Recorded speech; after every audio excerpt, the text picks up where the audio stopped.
Numero 4. Oggetto della richiesta.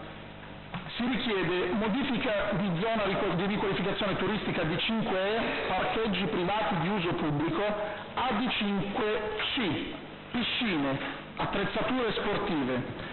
Come da richiesta, osservazione numero 141, protocollo 25319 del 26 novembre del 1998, parzialmente accolta con delibera del Consiglio Comunale numero 59 del 27 giugno del 2000.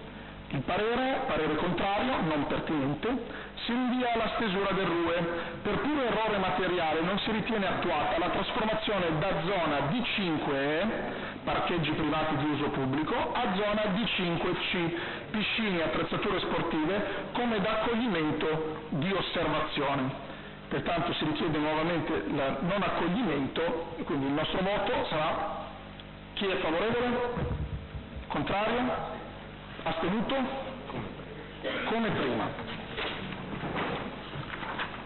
Passiamo all'osservazione numero 1, fuori termine. L'oggetto della richiesta: si richiede la modifica da zona di riqualificazione turistica D5E per parcheggi privati di uso pubblico a D4A, zona ricettiva ordinaria, come precedentemente zonizzata, e pertanto ritenuta frutto di erronea classificazione. Il parere è stato contrario, non pertinente. Non si ritiene l'individuazione a zona D5E frutto di un errore materiale, ma come specificazione di pianificazione. Quindi per il non accoglimento chi è favorevole? Contrari? Astenuti? Come prima. 2 fuori termine. Oggetto della richiesta: si richiede modifica da zona produttiva di completamento D2 a residenziale di completamento D1, casa di civile abitazione con piano terra artigianale, e pertanto ritenuto frutto di un'erronea classificazione. Il parere è contrario, non pertinente. Non si ritiene l'individuazione a zona D2 frutto di un errore materiale, ma come specificazione di pianificazione preesistente. Per il non accoglimento chi è favorevole? Contrari? Astenuti? Come prima. L'ultimo, 3 fuori termine. Oggetto della richiesta: si richiede di poter scorporare la zona B1 residenziale di completamento dall'edificio di valore storico testimoniale classificato A2A, in modo da intervenire in modo scorporato ritenendo la sovrapposizione come erronea classificazione. Parere è stato contrario, non pertinente. Non si ritiene l'attuale zonizzazione come frutto di un errore materiale, ma come specificazione di pianificazione attuata in maniera analoga anche in altri ambiti. Nel caso di specie si intende che l'edificio possa trasformarsi fisicamente con i vincoli dell'intervento conservativo a 2A, trasformando la destinazione in residenziale B1. Per il non accoglimento chi è favorevole? Contrari? Astenuti? Infine votiamo l'intero comma numero 5. Chi è favorevole? Contrari? Astenuti? Unanimità. Ce l'ho. Comma 6. Voto per il comma numero 6. Non ci sono osservatori. Chi è favorevole? Contrari? Astenuti? Unanimità. Scusi consigliere Paparini, scusi. Quindi per il numero 6, esatto, il consigliere Paparini ha votato in maniera contraria. Grazie. Comma numero 7. Leggo la rubrica, giusto per chiarezza espositiva: variante urbanistica degli articoli 15 e 21 della legge regionale numero 4778, permessi di sicurezza del nuovo tratto di via Cappona, posizione di vincolo espropriativo ai sensi degli articoli 8 e 12 legge regionale numero 37/2002, per opere pubbliche e infrastrutturali, riadottata con delibera di Consiglio Comunale numero 15 del 24 febbraio 2011, non approvazione. Chi è favorevole? Contrari? Astenuti? 5-12 favorevoli. Favorevole. Grazie. Benissimo. Per il comma numero 8 invece abbiamo da votare un'osservazione. Al comma numero 8 l'osservazione è l'oggetto. Si chiede di ridurre il più possibile la superficie oggetto di esproprio. Si chiede che i lavori vengano realizzati a regola d'arte onde impedire problemi di ristagno delle acque sui terreni.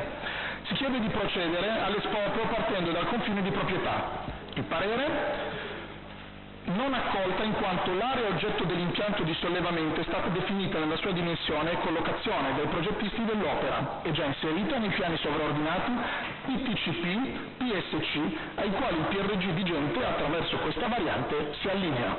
L'osservazione verrà trasmessa all'ente espropriante Canale Emiliano Romagnolo e dal progettista Consorzio di Bonifica della Romagna Bacino Savio per le opportune considerazioni in merito. Per il non accoglimento, chi è favorevole? Contrari? Astenuti? Unanimità. L'intero comma numero 8, chi è favorevole? Contrari? Astenuti? No. Tutti? Se volete ripeto la votazione. Per il comma numero 8 intero, dopo l'osservazione, un'unica osservazione che abbiamo già votato, chi è favorevole? Contrari? Astenuti? Unanimità. Passiamo al comma numero 9, variante al regolamento edilizio comunale, metodologia per l'individuazione delle pratiche edilizie da soggettare a controllo campione approvazione. Chi è favorevole? Contrari? Astenuti? Si chiede altresì l'immediata esecutività. Chi è favorevole? Contrari? Astenuti?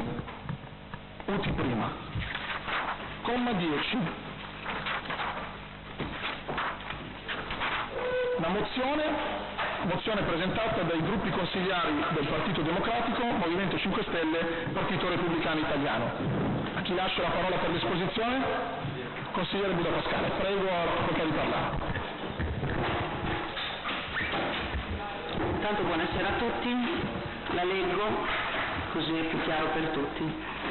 Vista la convocazione della quarta commissione in sede di controllo e garanzia, convocata in data 31 agosto 2012 e indetta per mercoledì 12 settembre 2012 alle ore 20:30 presso la sala consigliare e avente per oggetto isole ecologiche interrate, manutenzione straordinaria verde pubblico 2012, progetto Area ex Smith e parte delle colonie di Levante. Premesso che il Presidente della quarta commissione si era premurato di avvisare e verificare la presenza degli assessori e dei dirigenti di competenza, constatato che in data mercoledì 12 settembre 2012 dalle ore 20:15 alle ore 22, nonostante la presenza del Presidente della quarta commissione, dei commissari e tecnici delegati dei gruppi consigliari di Movimento 5 Stelle, Partito Democratico e Partito Repubblicano, nessun incaricato dall'amministrazione si è presentato per rendere accessibili la sede comunale, così come nessun dirigente e nessun assessore convocato. Con la presente si stigmatizza il comportamento di chi aveva la responsabilità di rendere accessibile la sede comunale e si condanna simili comportamenti antidemocratici. Con la presente mozione il Consiglio Comunale impegna il Sindaco e la Giunta ad assumere gli opportuni provvedimenti nei confronti delle persone che hanno impedito il regolare svolgimento della Commissione in oggetto e ad assumere tutti i provvedimenti necessari affinché tali gravi atti lesivi della vita democratica non vengano a ripetersi. Grazie consigliere Buda. Apriamo il dibattito, ci sono interventi in merito?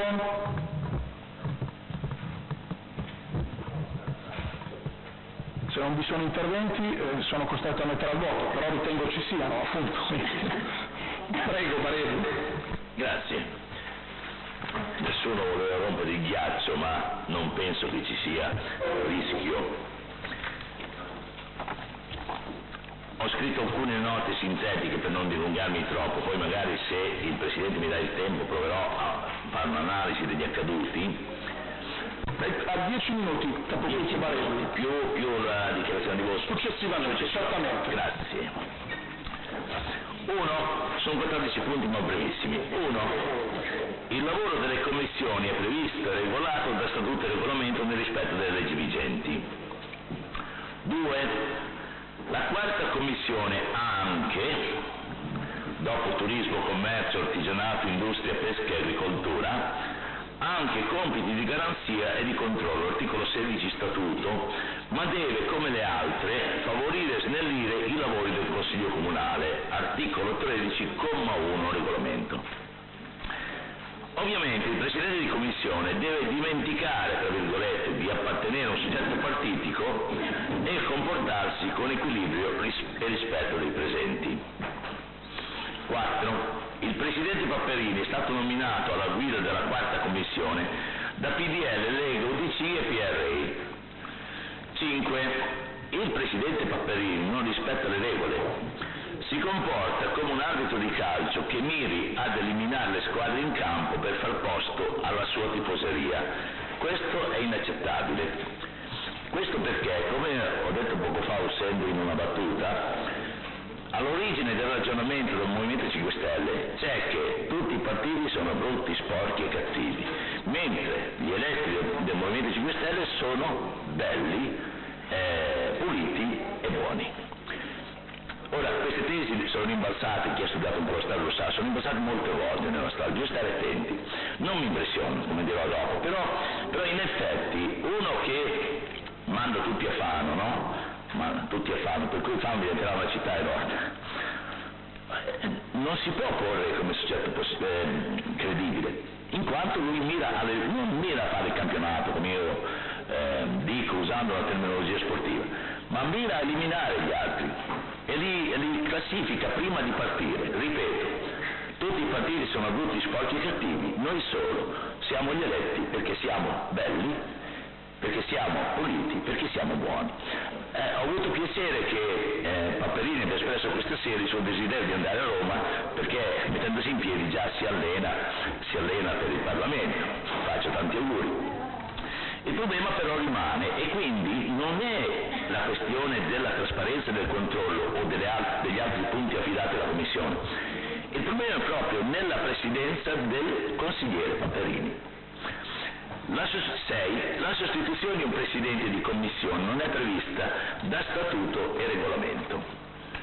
7. L'attuale maggioranza ha deciso di non partecipare alle riunioni, ravvisando nel comportamento del Papperini un metodo persecutorio e inquisitorio inaccettabile. 8. A chi desidera capire la mentalità dominante nel Movimento 5 Stelle, consiglio di leggere il libro La fattoria degli animali di George Orwell. 9. La maggioranza non si ritira sull'Aventino, utilizza comportamenti non violenti per impedire che una commissione usurpi le prerogative del Consiglio Comunale. 10. La mancata possibilità di accesso al Palazzo Comunale è frutto di un disguido superabile con comportamenti razionali. 11. Io non temo l'aggressività del consigliere Papperini, che pretende di offendere impunemente chi gli pare, è accaduto anche nel precedente Consiglio Comunale. Io chiedo che se devo essere giudicato brutto, sporco e cattivo sia la magistratura dello Stato, non sia il consigliere Papperini. Appartengo a una generazione che non si è fatta processare sulle piazze durante gli anni di piombo. La democrazia partecipata di cui parla Papperini è in realtà una forma di dittatura rigettata dalla nostra Costituzione. Chi desidera rappresentare il popolo si faccia eleggere ed avrà ampie possibilità di parola. Numero 12.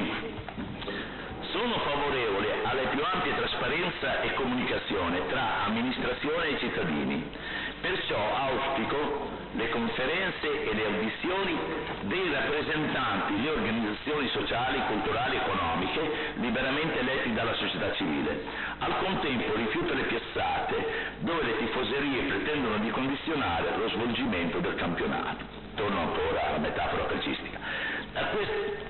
Mi torna alla mente un episodio significativo. 100 anni fa circa, nel 1914, il Parlamento italiano votò la non partecipazione alla Prima Guerra Mondiale.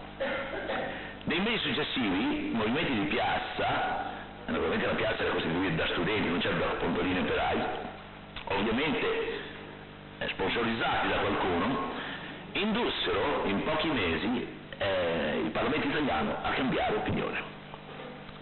E ci fu la partecipazione a una guerra che ci costò 600.000 morti e 2 milioni tra feriti e mutilati. Ovviamente siamo in XVI, però attenzione, quando anche qui, quando si perde di vista il corretto svolgimento del confronto e si dà spazio alle tifoserie, non si va a finire bene. 13. Se Paperini continuerà a gestire la quarta commissione come sta facendo, io continuerò a non partecipare.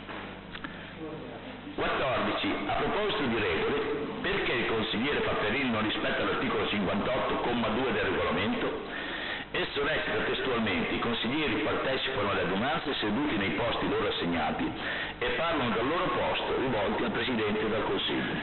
Impari a rispettare le regole invece di farla vittima. Quanti minuti abbiamo ancora, Presidente? Ancora 4 minuti. Bene.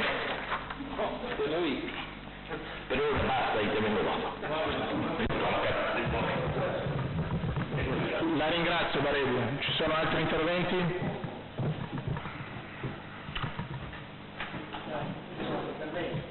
Prego, Paperini, a lei la parola. Ovviamente un po' le acque.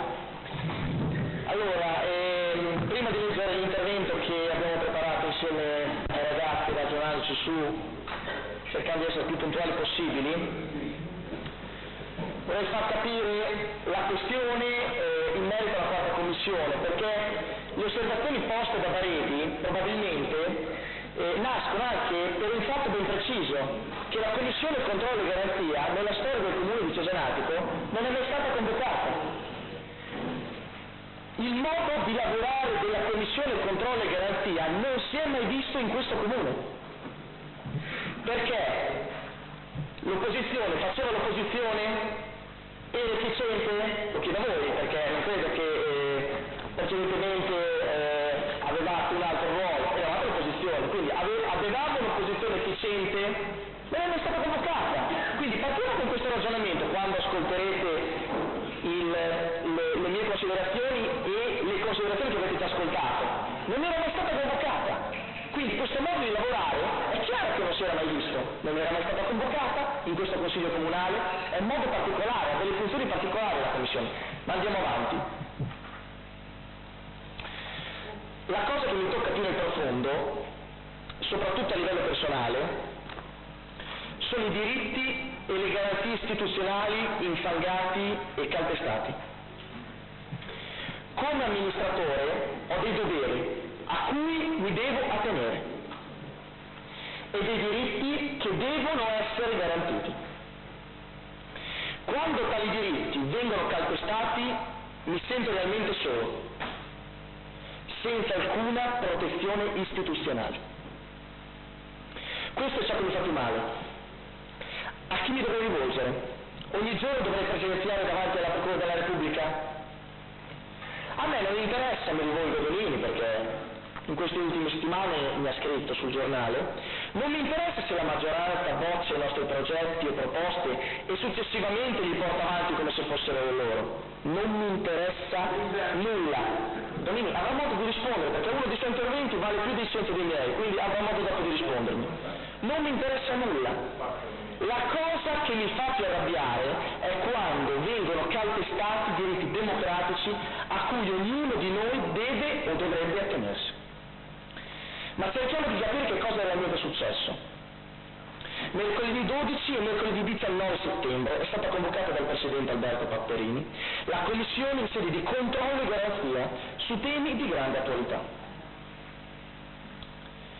Senza preavviso né i consiglieri di maggioranza, né i dirigenti convocati, né il Presidente del Consiglio Soragni, né l'amministrazione e né tantomeno il CDA della Cesenatico Servizi alla faccia di cause esterne, come dice Baredi, si sono presentati per confrontarsi sui temi in oggetto della Commissione, che ricordo, la Commissione Comunale, ricorda essere un luogo istituzionale e non un tavolo tra quattro amici al bar. Il giorno precedente nessuno dei convocati mi aveva anticipato, e ho sentito anche per telefono alcuni di loro, la propria assenza. Mercoledì 19, con grande stupore, a sole 2 ore dalla convocazione, mi sono pervenute 2 lettere firmate dal Presidente della Cesenatico Servizi Baldisseri, dal Presidente del Consiglio Soragni. Io non ho firmato niente. Io non ho firmato niente, se lei vede non c'è nessuna firma del sottoscritto. Ma sul giornale è uscito anche con lei, è uscito sui giornali dicendo che io non ho firmato niente. Non ho firmato niente, io documento non è... Il documento è firmato